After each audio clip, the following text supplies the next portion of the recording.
20 кастрычніка 1655 года у горадзе Кейданы, сучасны літоўскі Кіданяй, больш за 1000 прадстаўнікоў шляхты ВКЛ, сярод якіх былі магнаты Януш і Багуслаў Радзівіл, а таксама польны гетман Вінцэнт Гасеўскі, падпісалі дамову з прадстаўніком шведскага караля Карла X Густава Магнусам де Лагардзі, па якім ВКЛ разрывала шматстагоддзевую унію з Польшчай і заключала вечны саюз са Швецыяй. Новым вялікім князем літоўскім станавіўся шведскі кароль, а Рэч Паспалітая, атрымліваецца, знікала з карты Еўропы. Цімох, што гэта за альтэрнатыўная гісторыя? Ты давай яшчэ пра іншапланецянаў раскажы. Ці пра рэптилоідаў. Не, ўсё так і было, як я расказваю. Была такая кійданская унія ў нашай гісторыі, і яна сапраўды аддзяляла ВКЛ ад Польшчы і далучала яе да Швецыі. Іншае пытанне, што гэта унія ніколі не была рэалізавана і праіснавала вельмі кароткі перыяд, таму пра яе мала хто ведае. Дык калі не атрымалася, то чаго пра яе распавядаць? Таму што гэта унія стала ў пэўным сэнсе фіналізацыяй вельмі важнай з'явы ў нашай гісторыі пратэстантызму і яго ўплыву на фармаванне ВКЛ. Таму аматары Ікеі, Вольвы, гурта Абба... А яшчэ Карлсана, які жыве на даху. Карлсана, які жыве на даху, рыхтуйце хустачкі, каб паплакаць аб страчаных магчымасцях. Бо мы сёння пагаворым пра пратэстанцкі фактар у гісторыі ВКЛ і пра тое, як Вялікае княства Літоўскае ледзьве не ўвайшла ў саюз са Швецыяй.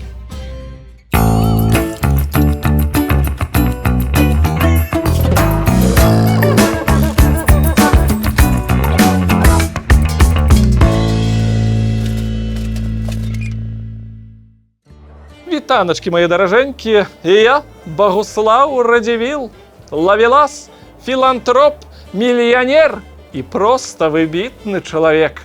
Пра мяне ўжо было выданне ў цыкле «Вусы з Карыны». Вы можаце яго знайсці і паглядзець. Сённяшняя праграма прысвечаная майму брату Янушу Радзівілу. Але, Цімох, перш чым расказваць пра Януша, растлумач, калі ласка, базу, таму што не ўсе вучыліся ў Сарбоне, як я, і могуць не ведаць, чым ёсць рэфармацыя. Давайце пачнем з базы. У 1517 годзе нямецкі багаслоў Мартин Лютер апублікаваў 95 тэзісаў супраць сфармаваных тады правілаў каталіцкай царквы і прыбіў іх да дзвярэй сабора. Чаму 95? Да 100 не мог даціснуць. Ды якая розніца? Галоўна ж не колькасць, а якасць, сутнасць. Калі вельмі спрашчаць, то Лютер выступіў супраць таго, што царква як інстытут заняла сабой месца паміж чалавекам і Богам і стала такім сабе крыху лішнім раздутым пасярэднікам. З часоў Хрыста царква стала вельмі непразрыстай, прыдумляла розныя правілы, якія не адпавядалі святому пісанню. Царкоўныя служкі жылі ў раскошы замест таго, каб маліцца, ну і шмат іншых праблем нарасло. А мне падабаецца гэтая рэлігія. Што табе падабаецца? Ну, глядзі, паміж катом і ежай ёсць таксама абсалютна непатрэбны пасярэднік. Чалавек. Акцыя Лютера спарадзіла цэлую рэвалюцыю ў грамадскай свядомасці Еўропы і спрычынілася да ўтварэння новай канфесіі пратэстантызма. Пратэстанты не будавалі раскошных храмаў, галасаваннем выбіралі сабе прапаведнікаў, не мелі абразоў і іншых залатых упрыгожванняў. Ну і вельмі шмат працавалі. У Польшчы і ВКЛ новая канфесія выклікала вельмі вялікую зацікаўленасць. Сотні праваслаўных і каталіцкіх радоў у першай палове 16 стагоддзя перайшлі ў пратэстантызм. І рэй тут вялі на нашых землях не абы хто, а самі князі Радзівілы. У першую чаргу два стрыечныя браты Мікалай, Чорны і Руды. Руды гэта той, які Люблінскую унію заваліў і ўцёк? Так, менавіта гэта. Мы расказвалі пра гэты эпізод у нашай гісторыі пра Люблінскую унію. Вось жа, у другой палове 16 стагоддзя дайшло да таго, што ў панах рады, это галоўны кіруючы орган пры вялікім князі, пратэстантаў было больш, чым каталікоў. У гэты час па ўсёй краіне адкрываліся новыя друкарні, друкаваліся кнігі, праводзіліся дыспуты, пратэстанты вельмі любілі дыспуты. І, што важна, будаваліся новыя і новыя кальвінскія зборы. Некаторыя з іх, дарэчы, захаваліся да сённяшняга дня. І вы іх можете ўбачыць, паездзіўшы па Беларусі. Добрый вечер, шановное спадарство! И з вами зноўку тэлевіктарына «Талер і Плуг». Да вас кірую чарговае пытанне. За мною вы бачыце выявы 6 беларускіх храмаў. 5 з іх будаваліся як кальвінісцкія зборы. І толькі адзін як каталіцкі касцёл. Пытанне які? У вас на адказ 5 секундаў. Раз, два, 5. І вы зноўку прайгралі. Адказ касцёл Божага цела у Нясвіжы. А вы, як заўсёды, а вы пердю, што з французскай мовы значыць вы прайгралі. І вы зноўку самы ржавы плуг на ніве беларускай гісторыі і культуры. Але залаты час пратэстантызма на нашых землях цягнуўся нядоўга. Каталіцкі касцёл своечасова аправіўся ад удару Лютера, сабраўся сіламі і запусціў контррэфармацыю, якая да канца 16 стагоддзя прывяла да таго, што большая частка еўрапейскіх краін вярнулася да каталіцызму. Сярод іх была і Рэч Паспалітая. А вось паўночныя дзяржавы Скандынавіі сталі збольшага пратэстанцкімі, у тым ліку і Швецыя. У ВКЛ разлом паміж каталікамі і пратэстантамі прайшоў якраз па Радзівілах. Сын Чорнага, Мікалай Радзівіл-сіротка, вярнуўся ў каталіцызм, і нясвіжская лінія Радзівілу стала моцнай апорай каталіцкай царквы ў ВКЛ. А вось дзеці Рудога, якія мелі цэнтрам сваіх уладанняў замак у Біржах, цяпер Біржаі на тэрыторыі Літвы, засталіся верныя пратэстантызму. Пачакай. Значыцца, чарнявыя гэта каталікі. А рудыя, выходзіць, пратэстанты. А русы тады хто? Пэўна, праваслаўныя. Цікавая канцэпцыя рэлігійнай дыферэнцыяцыі па колеру валасоў. Трэба пра гэта падумаць. У сітуацыі нарастаючай контррэфармацыі пратэстантам, падаецца, было цяжэй за ўсіх. Вось толькі нядаўна яны былі каля самага цэнтру ўлады, засядалі ў панах рады. Як раптам усё перакруцілася. І ў панах рады выключна каталікі, кароль каталік і агульная палітыка Рэчы Паспалітай накіраваная на дыскрымінацыю пратэстантаў і праваслаў. У такой сітуацыі біржанскім радзівілам, таксама іншым магнатам, пратэстантам, напрыклад, кішкам, даводзілася выдаткоўваць вельмі шмат сілаў на абарону сваіх адзінаверцаў і адстойванне сваіх інтарэсаў. І гэтая барацьба расцягнулася больш чым на стагоддзе. Падсумоўваючы, можна сказаць, што радзівілы ў гэтым змаганні трымаліся малойцамі. Больш за тое, пастаянныя праблемы, якія стваралі каталікі, зрабілі пратэстантаў ВКЛ невялікай, але вельмі арганізаванай супольнасцю. Яны мелі свае школы ў розных гарадах, самая вядомая з іх Слуцкая гімназія, мы пра яе ўжо распавядалі. Раз на год збіраліся на агульныя з'езды пратэстантаў, развівалі адукацыю, супрацьстаялі езуітам, а больш заможныя адпраўлялі сваіх дзяцей вучыцца ў еўрапейскія пратэстанцкія універсітэты. Шматлікія паездкі ў Еўропу дазволілі ім навязаць добрыя дыпламатычныя сувязі з рознымі замежнымі родамі. І асабліва важным для іх быў кантакт са Швецыяй, магутнай абаронцай пратэстанцкай веры па ўсёй Еўропе. І для паўнаты карціны адзначым, што пратэстанты ў ВКЛ у гэты час выступалі адзіным фронтам з праваслаўнымі, каб абараняцца ад агульнага праціўніка каталікоў. І вось, у 1630-х гадах на палітычную сцэну Рэчы Паспалітай выходзіць Януш Радзівіл, сын віленскага ваяводы і апантанага пратэстанта Хрыстафора Радзівіла. Януш атрымаў вельмі добрую еўрапейскую адукацыю, відавочна ў пратэстанцкім еўрапейскім універсітэце, і з маладых гадоў удзельнічаў як у палітычным, так і ў вайсковым жыцці дзяржавы. Удзельнічаў у смаленскай вайне супраць Масковіі, падаўляў бунты казакаў, ездзіў на перавыбары караля, актыўна ўдзельнічаў у сойміках і быў нават паслом Рэчы Паспалітай у Англіі. У палітычных справах Януша моцна напружвала непавага палякаў, якую яны праяўлялі да самастойнасці Вялікага княства Літоўскага. Нагодаў хапала. Алею ў вагонь падлівалі яшчэ і канфесійныя супярэчнасці, па выніку якіх, так атрымалася, што менавіта пратэстанты ў асобе радзівілаў сталі асноўнымі абаронцамі самастойнасці ВКЛ у першай палове 17 стагоддзя. Дык а хто хацеў забраць самастойнасць?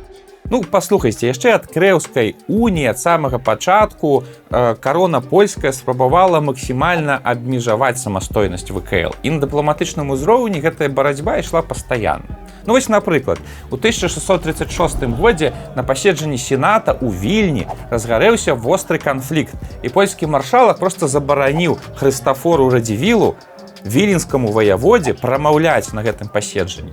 І тады раз'юшаны Януш выгукнуў сваю знакамітую фразу. Я веру, што настане час, калі ліцвіны праз вокны паракідаюць усіх палякаў. Во даў, дык даў. А гэта паліткарэктна так гаварыць? У палітыцы часам эмоцыі б'юць праз край, тады не да паліткарэктнасці. Прабачце, калі ласка, майго брата за такую нетактоўнасць. Я б выказаўся больш далікатна і вытанчана. Курвы абшчыпаныя, каб вас трас, каб вашай віселі, каб вам вароны ў вочы, каб вы маёй крывёй. Януш, як усе прадстаўнікі роду радзівілаў, верна служыў інтарэсам Рэчы Паспалітай, але мусіў дбаць і пра інтарэсы ВКЛ, па-першае, а па-другое, пра інтарэсы сваёй канфесіі.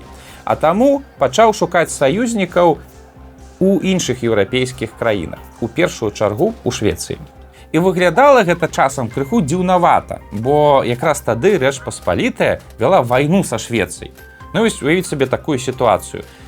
Януш Радзівіл, як гетман ВКЛ, вядзе баявыя дзеянні супраць Швецыі. У пэўны момант дамаўляецца з імі на перамір'е, ні з кім это не ўзгадніўшы, і запрашае да сябе ў госці Густава II Адольфа, караля Швецыі. І яны там паміж сабой гавораць пра мірныя справы, у тым ліку пра развіццё пратэстантызма ў Еўропе. Гэта ўсё не падабаецца польскаму каралю, не падабаецца сенату, але Радзівілу па барабану. Яму галоўнае развіваць адносіны са сваім партнёрам. Дык гэта сепаратызм нейкі. Ого, якое ты слова ведаеш! Калегі сапраўды абвінавачвалі Януша Радзівіла ў сепаратызме. І напраўду дзіўна выглядае, што гетман ВКЛ наладжвае сувязі са Швецыяй падчас вайны з ёй. Але ў пэўным сэнсе менавіта палітыка палякаў прымушала Радзівіла шукаць сувязі за мяжой Рэчы Паспалітай. Агулам, Януш быў вельмі таленавітым палітыкам, хоць меў запальчывы характар. Ён шукаў варыянты для цікавых стратэгічных рашэнняў. Вось, напрыклад, ацаніце. Ён разглядаў украінскіх казакаў як моцную сілу, якую пратэстанты могуць выкарыстаць у інтарэсах Вялікага княства Літоўскага. І што ён для гэтага зрабіў? У 1645 годзе ён ажаніўся на дачцэ малдаўскага князя Марыі Лупу. Менавіта для таго, каб зблізіцца з праваслаўнымі. А пасля намаўляў шведскага караля таксама звярнуць увагу на праваслаўны фактар у гэтым рэгіёне. Дарэчы, дарадцам і пасыльным паміж радзівілам, шведамі і малдаўскім князем быў знакаміты навуковец і педагог Ян Амос Каменскі, той самы, які класную сістэму прыдумаў. Дык а што за класная сістэма? Гэта сістэма, калі дзяцей разбіваюць на класы і навучаюць іх па класах. Это вось прыдумаў якраз Каменскі. Але ў гісторыі часта так здараецца, што не ўсё ідзе па нашых планах. У 1648 годзе Богдан Хмельніцкі падняў на паўстанне ўкраінскіх казакаў. І гэтае паўстанне вельмі хутка перакінулася на землі Вялікага княства Літоўскага. І вось іронія лёсу. Януш Радзівіл, які шмат сілаў прыклаў на тое, каб выйсці на кантакт з праваслаўнымі Рэчы Паспалітай, вымушаны быў, як гетман ВКЛ, узяць свае войскі і прайсці вялікім паходам па ўсім палесе, дзе вешаў, забіваў, садзіў на кал украінскіх казакаў, а таксама мясцовае насельніцтва, якое гэтых казакаў падтрымлівала, збольшага праваслаўнае насельніцтва. Кантраверсійненька, супярэчлівенька. А чаго ён быў такі злы? Ну, служба патрабавала, і часы былі такія. Але напраўду, у расійскую і украінскую гісторыю Януш Радзівіл увайшоў як вельмі жорсткі, злы нават, можна сказаць, палітык, які дзеля абароны каталіцкіх інтарэсаў Рэчы Паспалітай быў гатовы на шматлікія ахвяры. Хаця, як вы бачыце, ён быў пратэстантам.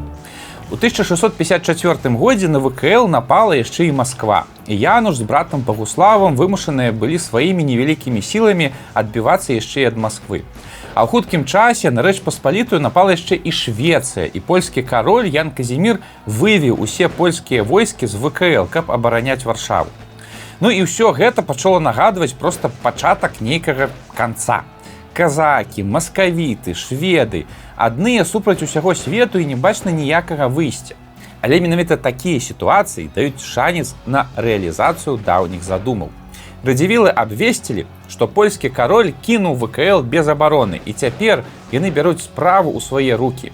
Яны аднавілі старыя сувязі са шведскім каралём і ў хуткім часе дамовіліся на заключэнне уніі паміж Швецыяй і ВКЛ, па якой Карл X Густаў станавіўся вялікім князем літоўскім.